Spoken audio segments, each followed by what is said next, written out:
Whatever there is that the mind will use to understand things beyond it will only be substitutes, because whatever is beyond the mind, people will be the most prone to want to understand. The point is, that which is already beyond the mind will not be understood. Now, as English goes, the word does not go for nothing when you say understand, because you are standing under the point. You're not fully realizing the thing, it's just making a sense or a kind of logical sense to you. The point is, you're kind of playing a trick on yourself. The mind will not be capable of understanding life or the cosmos or things which are beyond its fathomability, its functioning, because the mind is just a tool for survival. Unfortunately, humans, in a great attempt to run away from the misery of their existences, they have become obsessed with the mind. Namely, they have become too identified with it.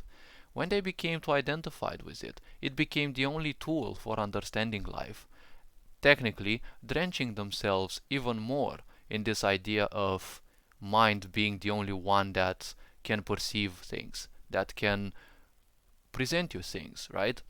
Without the mind, there is basically nothing, right? That's what many people say, including the typical quote, I think, therefore I exist, which is kind of silly in a way because technically you think because you exist, right? If you say, I think, therefore I exist, your life theoretically is nothing. You're telling everyone that your life is meaningless to you, right? You haven't found a meaning or a purpose to your life because you don't know whether you are alive. And well, that's kind of a state of people who are unconscious. People who are unconscious, they don't know they are alive because ultimately everything that they do is, well, what their pilot mind does. Ultimately, the very simple point is, well, they act in ways in which they just let things, right, to be decided for them, right? Circumstance decides things for them. So the point is, when that happens, basically you don't even know when now you're alive, and the next moment, poof, you're no longer alive. The meaning can only be a self-destruction button. Meaning is very important to people because it is the best distraction ever. By feeding the mind, they create distractions, and these distractions rule them away from the misery of their own lives. And you're creating more misery because you're running from, well, the wholeness of what you are. And the wholeness of what you are is basically nothing, because when one comes into this life, they are nothing. They don't have any emotional, physical, mental, psychological attachment. All they have is, well, their physical body, their emotional body, their psychological bodies, based on which they will think. Of course, there will be people who will drench their minds in all sorts of beliefs and the such, but those are just accumulations. In order to speak a language, you have to accumulate its rules, its vocabulary, right? In order to believe into something, you have to accumulate ideas regarding that topic, and so on and so forth. So the mind is nothing else than a tool to accumulate ideas to survive, individually, socially, and, well, physically, right? Because there's also the survival of the self, right? Which again, the self is nothing else than an accumulation. So the minds will never understand anything. It's just that humans are using petty substitutes. They are using meaning. And as I said, meaning is a way of running away from who you are, of distracting yourself. And when you're using meaning to find purpose or to understand other meaning, then it will eventually, for the mind, it will make some logical sense.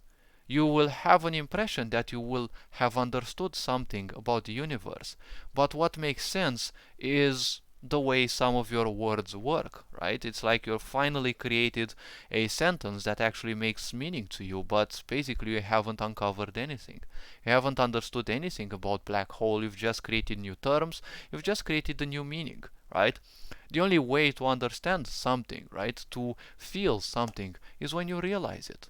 When you realize things is such a powerful aspect, right? If someone wakes you up suddenly from your deepest sleep and asks you something that you have realized, you don't need to fully wake up, right? You can actually tell them, even if, your mind is still waking up.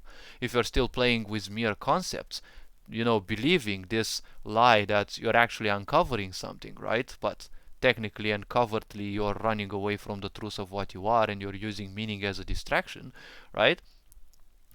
And as an excuse not to conduct further introspection over yourself.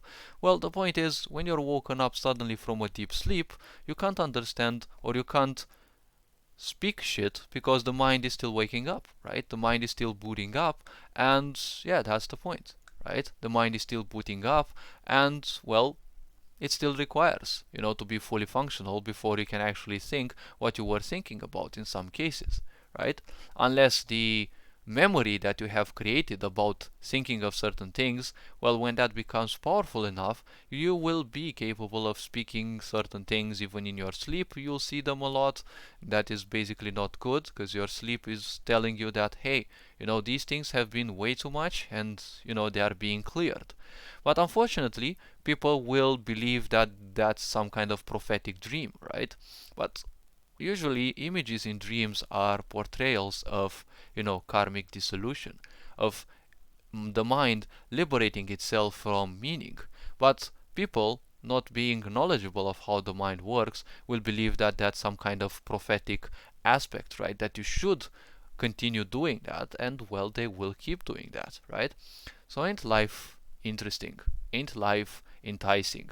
Life is beyond the mind and cannot be understood. The mind is represented by only three chakras, of the physical body. The three lower chakras, which are the chakras of survival. Survival of the physical, survival of, the social, and survival of the self, right? Or let's call it survival in social environments for the second one, and survival of the self for the third. And yogic sciences say that there are 114 chakras representing the physical body. Now the question is, how can one believe that through only three chakras one can understand all the 114 dimensions of life? That is just playing a silly game of knowledge. And this only works because it makes a silly meaning to you.